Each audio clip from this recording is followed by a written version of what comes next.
إن الله وملائكته يصلون على النبي اللهم صل على محمد وعلى آل محمد كما صليت على إبراهيم وعلى آل إبراهيم إنك حميد مجيد اللهم بارك على محمد وعلى آل محمد كما باركت على إبراهيم وعلى آل إبراهيم إنك حميد مجيد۔ السلام علیکم ورحمۃ اللہ۔ ہمارا آج کا درس قرآن سورہ توبہ کے حوالے سے ہے، اور سورہ توبہ میں آج ہم پڑھیں گے تعارف، سورہ توبہ کا زمانہ نزول، وجہ تسمیہ اور بسم اللہ نہ پڑھنے کی وجہ، سورہ توبہ اور الانفال کی مناسبت، یعنی کون سے مضامین ان میں باہم مشترک ہیں، اور آخر میں ہم دیکھیں گے کہ سورہ توبہ میں معاہدات کی تنسیخ کا پس منظر کیا ہے۔ سب سے پہلے ہم دیکھتے ہیں سورہ توبہ کا تعارف۔ سورہ توبہ ترتیب توقیفی کے لحاظ سے قرآن پاک کی 9ویں سورہ ہے، اور اس سورہ کا دوسرا نام سورۃ البراءت ہے۔ یہ سورہ 16 رکوع 129 آیات پر مشتمل ہے، مدنی ہے اور 9 ہجری میں نازل ہوئی۔ کیونکہ اس صورت میں غزوہ تبوک کے واقعات بیان کیے گئے ہیں اور حج کے موقع پر مشرکین سے عام بیزاری اور قطع تعلقات کا اعلان کیا گیا ہے، یہ دونوں واقعات یعنی غزوہ تبوک بھی اور حج کے موقع پر مشرکین سے بیزاری کا اعلان بھی، یہ دونوں واقعات 9 ہجری کو ہی پیش آئے تھے، اس لیے اس سورہ کا زمانہ نزول واضح طور پر 9 ہجری ہی بنتا ہے۔ اس سورت کو بہت سے ناموں سے پکارا گیا، روایتوں میں بہت سے اسماء ہیں اس کے، مشہور تو سورۃ البراءت ہے، لیکن سورہ توبہ سب سے پہلا نام التوبہ۔ اس کا نام التوبہ کیوں ہوا؟ کیونکہ 3 صحابہ کرام حضرت ہلال بن امیہ، حضرت مرارہ بن ربیع اور حضرت کعب بن مالک رضی اللہ تعالی عنہما، یہ تینوں اصحاب کرام غزوہ تبوک سے پیچھے رہ گئے تھے، اور ان کا معاملہ اللہ نے مؤخر کر دیا کہ ان کی معافی قبول ہوگی یا نہیں۔ چنانچہ غزوہ تبوک سے پیچھے رہ جانے کی بنا پر جب ان کا معاملہ مؤخر ہوا تو سورہ توبہ میں ان کی توبہ کی خوشخبری آئی۔ کیونکہ ان تینوں مومنین کی توبہ قبول ہوئی، اس لیے اس مناسبت سے اس سورہ مبارکہ کو سورہ توبہ بھی کہتے ہیں۔ اس کا اگلا نام ہے البراءت، جو پہلی ہی آیت سے لیا گیا ہے، مشرکین سے اعلان لا تعلقی اور بیزاری، کیونکہ اللہ تعالیٰ نے یہ اعلان کر دیا کہ برات ہے، بیزاری ہے مشرکین سے، اللہ کی طرف سے اور اس کے رسول صلی اللہ علیہ وآلہ وسلم کی طرف سے۔ اور ایک نام ہے المکشکشہ۔ حضرت عبداللہ بن عمر رضی اللہ تعالی عنہ فرماتے ہیں کہ ہم اس سورہ کو المکشکشہ بھی کہتے تھے۔ المکشکشہ کا مطلب ہے خارش اور چیچک سے نجات دینا۔ المکشکشہ کو آخر اس بیماری سے کیوں موسوم کیا گیا؟ اگر ہم سورہ توبہ کی آیت نمبر 101 دیکھیں تو ہمیں پتہ چلتا ہے کہ اس میں منافقین کا پردہ چاک کر دیا گیا اور مسلمانوں کو ہمیشہ کے لیے منافقین سے چھٹکارا مل گیا۔ تو یہاں منافقین کو چیچک اور خارش سے تشبیہ دیتے ہوئے اس کا نام المکشکشہ یعنی خارش اور چیچک سے نجات دینا۔ نیکسٹ ہے اگلا، اس کا نام ہے الفاضحہ یعنی رسوا کرنا۔ حضرت عبداللہ بن عباس رضی اللہ تعالی عنہ اس سورت کو الفاضحہ یعنی رسوا کرنے والی کہتے تھے، کیونکہ منافقین کا پردہ چاک ہو گیا اور نبی کریم صلی اللہ علیہ وآلہ وسلم نے ایک روز جمعۃ المبارک کے دن نماز کے بعد منبر پر بہت سے منافقین کو نام بنام پکار کر مسجد سے نکال دیا۔ یہ رسوائی تھی ان کے لیے دنیا میں، تو اس لیے اس سورت کو الفاضحہ یعنی رسوا کر دینے والی بھی کہتے ہیں۔ سورۃ العذاب۔ سورۃ العذاب حضرت عبداللہ ابن مسعود رضی اللہ تعالی عنہ کی روایت کے مطابق اس سورت کو سورۃ العذاب بھی کہتے ہیں، اور یہ بھی مشرکین کو عذاب کی جو اللہ نے وعید سنائی اس بنا پر سورۃ العذاب کہا گیا۔ اس کے علاوہ اس سورت کو المعابرہ، المنقرہ، البہوس کے ناموں سے بھی موسوم کیا گیا، جن کا مطلب ہے مخفی چیز کو آشکار کر دینا، بحث اور تفتیش کرنا، بھید کھول دینا۔ چونکہ اس نے منافقین کی سازشوں کو آشکار کر دیا اور منافقین کے دلوں کی باتوں سے بحث کی، اس لیے اس سورہ کو ان ناموں سے بھی موسوم کیا گیا ہے۔ اگر ہم ان ناموں کو ہی دیکھیں تو پتہ چلتا ہے کہ اس میں جو مضامین بیان کیے گئے ہیں وہ مومنین کی توبہ ہے، مشرکین سے اعلان لا تعلقی ہے، اور مسلمانوں کی صفوں کو تطہیر کر دیا گیا، پاک کر دیا گیا منافقین سے۔ اگلا موضوع کہ بسم اللہ کیوں نہیں لکھی گئی۔ اس سورہ کی خصوصیت یہ ہے کہ اس کے شروع میں بسم اللہ نہیں لکھی گئی۔ اس کی وجہ یہ ہے کہ نبی کریم صلی اللہ علیہ وآلہ وسلم نے اس سورت کے آغاز میں بسم اللہ لکھنے کا حکم ہی نہیں دیا، اس لیے نہیں لکھی گئی۔ مفسرین کا کہنا ہے کہ یا تو یہ سورۃ الانفال ہی کا ایک حصہ ہے، یا اس کے شروع میں مشرکین سے اعلان برات ہے جس کا آغاز بسم اللہ سے کرنا مناسب نہیں تھا۔ تبیان القرآن میں یہ رقم ہے حدیث جو المستدرک، سنن ابو داؤد، سنن ترمذی، سنن نسائی سے لی گئی ہے۔ حضرت عبداللہ ابن عباس رضی اللہ تعالی عنہ نے فرمایا کہ میں نے حضرت عثمان رضی اللہ تعالی عنہ سے پوچھا، سورہ انفال مسانی ہے اور سورۃ البرات معین ہے۔ مسانی وہ صورتیں ہوتی ہیں جن کی آیات 100 سے کم ہیں، جبکہ 100 آیات والی صورتیں معین کہلاتی ہیں۔ تو آخر وجہ کیا ہے کہ آپ نے ان دونوں صورتوں کو ملا کر درج کیا اور ان کے درمیان بسم اللہ بھی نہیں لکھی، یعنی مسانی اور معین کو ایک ساتھ لکھ دیا اور ان کو علیحدہ علیحدہ نہیں بسم اللہ سے کیا، اور آپ نے سورت کو سبع طوال میں درج کیا ہے۔ اس کا کیا سبب ہے؟ اس کا باعث کیا ہے؟ حضرت عثمان نے فرمایا، رسول اللہ صلی اللہ علیہ وآلہ وسلم پر ایک زمانے تک لمبی لمبی صورتیں نازل ہوتی رہیں۔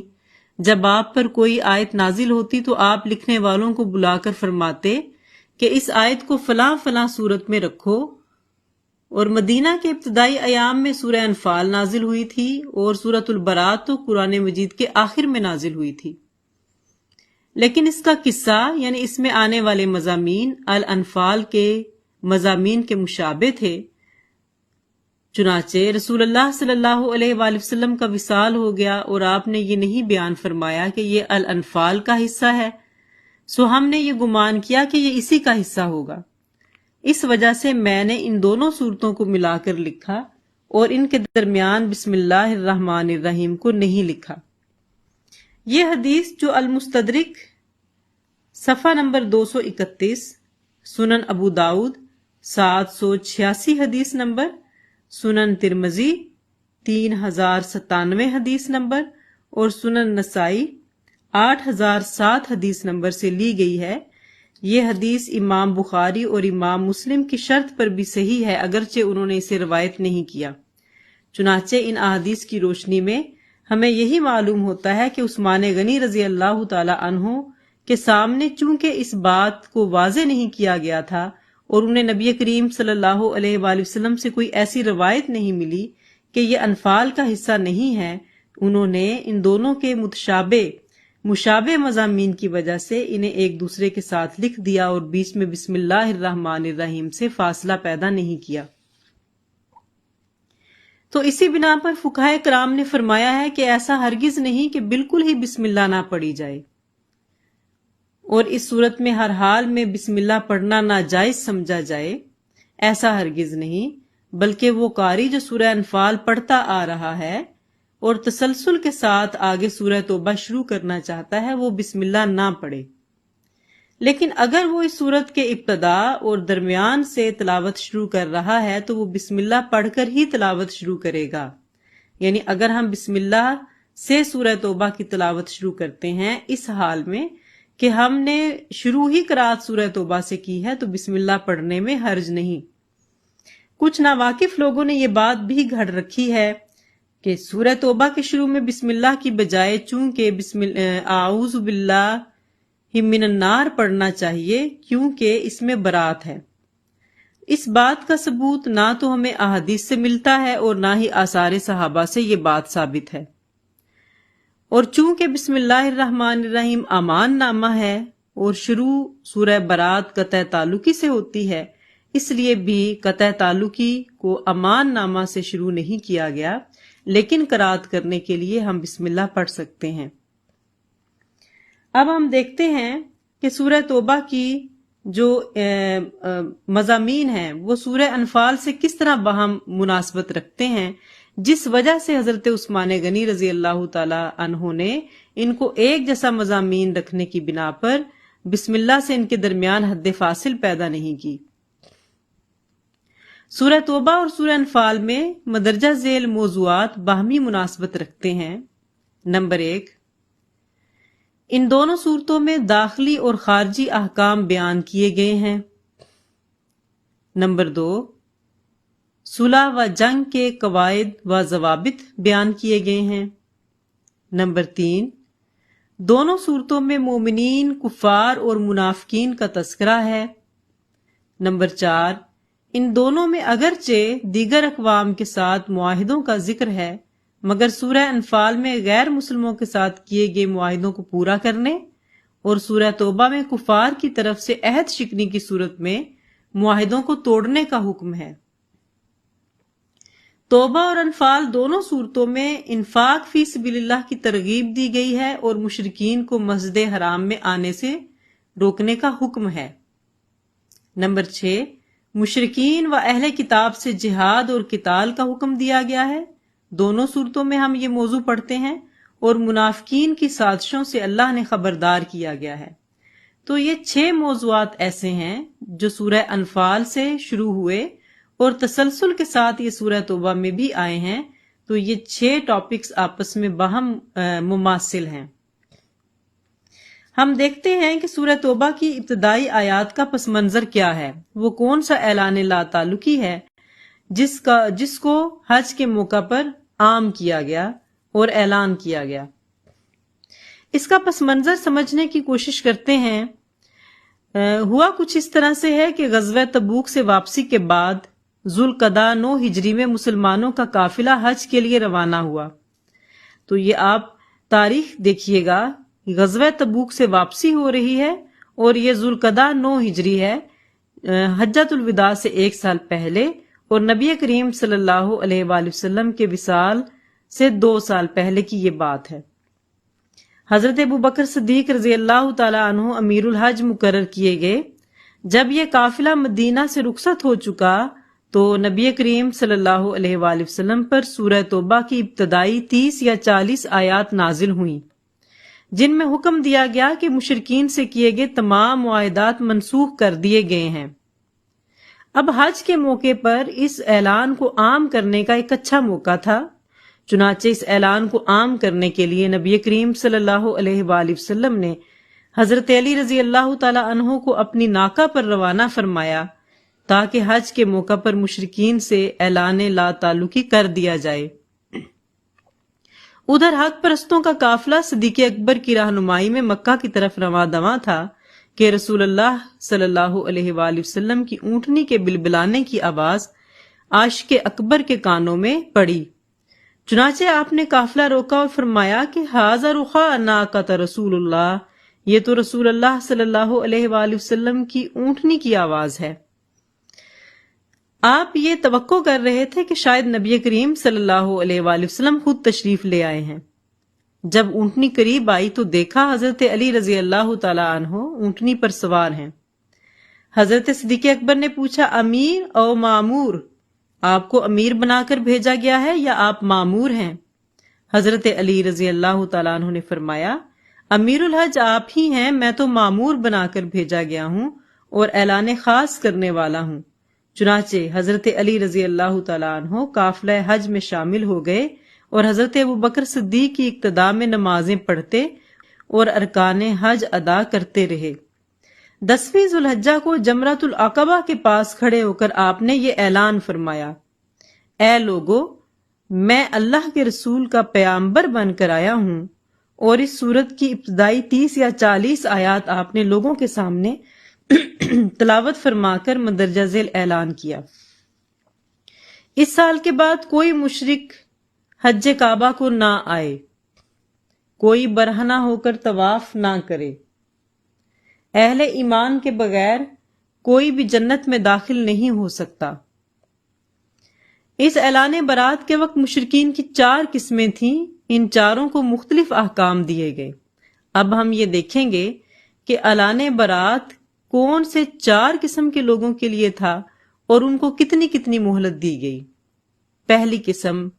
پہلی قسم میں وہ مشرکین مکہ شامل ہیں جن سے صلح حدیبیہ ہوا، اور انہوں نے خود اس معاہدے کو توڑ دیا تھا، جیسا کہ آپ نے اپنی درسی کتابوں میں بھی پڑھا ہے، جس کے نتیجے میں 8 ہجری میں مکہ فتح ہوا اور سب اہل مکہ مغلوب ہوئے، اور اللہ نے اپنے رسول صلی اللہ علیہ وآلہ وسلم کو فتح مبین عطا فرمائی۔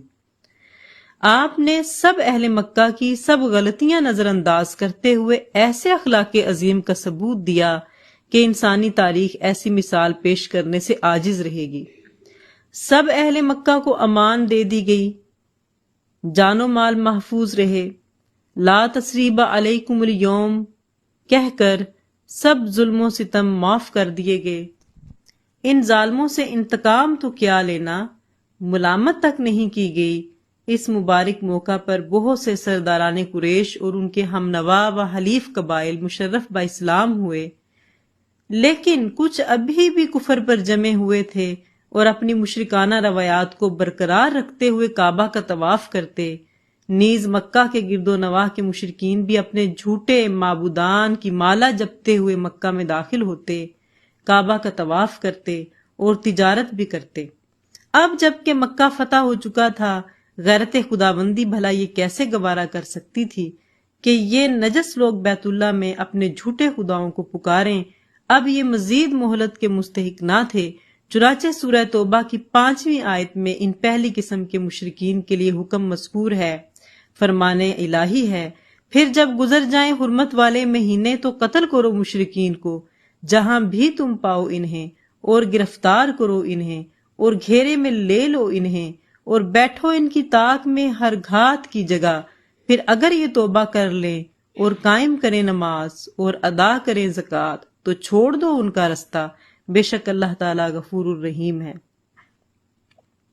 اب چونکہ یہ حرمت والے مہینوں کا زمانہ تھا، یعنی حج کا مہینہ ذوالحجہ، اس کے بعد محرم شروع ہو رہا تھا، اور حرمت والے مہینوں میں جنگ و جدل منع ہے، اور احتراماً ان مشرکین کو مہلت دی گئی، مگر جیسے ہی یہ حرمت والے مہینے ختم ہو جائیں تو لوگ جزیرۃ العرب سے نکل جائیں یا مسلمان ہو جائیں، ورنہ ان سے جنگ کی جائے گی۔ اب دیکھیے کہ اس اعلان برات اور جزیرۃ العرب سے نکال دیے جانے پر ان لوگوں کا شدید رد عمل بھی سامنے آنا تھا۔ چنانچہ حضرت علی رضی اللہ تعالیٰ عنہ سے مخاطب ہوتے ہوئے ان لوگوں نے کہا، اے علی، اپنے چچا کے بیٹے کو بتا دینا کہ ہم نے معاہدے کو پسے پشت پھینک دیا ہے۔ ہمارے اور ان کے درمیان ایک دوسرے کو تلواروں اور نیزوں سے گھائل کرنے کے سوا کوئی دوسرا معاہدہ نہیں۔ مشرکین نے حضرت علی رضی اللہ تعالیٰ عنہ کو دھمکی آمیز پیغام دے کر بھیجا، جس سے یہ بات روز روشن کی طرح عیاں ہو گئی کہ ان لوگوں سے برات کس قدر ضروری تھی۔ ان کو ڈھیل دینا یا کچھ اچھے کی امید رکھنا خود کو فریب میں مبتلا کرنے کے مترادف تھا۔ اب آتے ہیں دوسری قسم۔ دوسری قسم میں ایسے قبائل شامل تھے جن سے صلح کا معاہدہ تھا اور وہ اس پر قائم بھی تھے، جیسا کہ بنی کنانہ کے 2 قبیلے بنی دمرہ اور بنی مدلج، جن سے کچھ مدت کے لیے صلح ہوئی تھی اور اعلان برات کے وقت ابھی معاہدے کے 9 ماہ باقی تھے۔ یعنی یہ 2 قبائل ایسے ہیں، بنی دمرہ اور بنی مدلج۔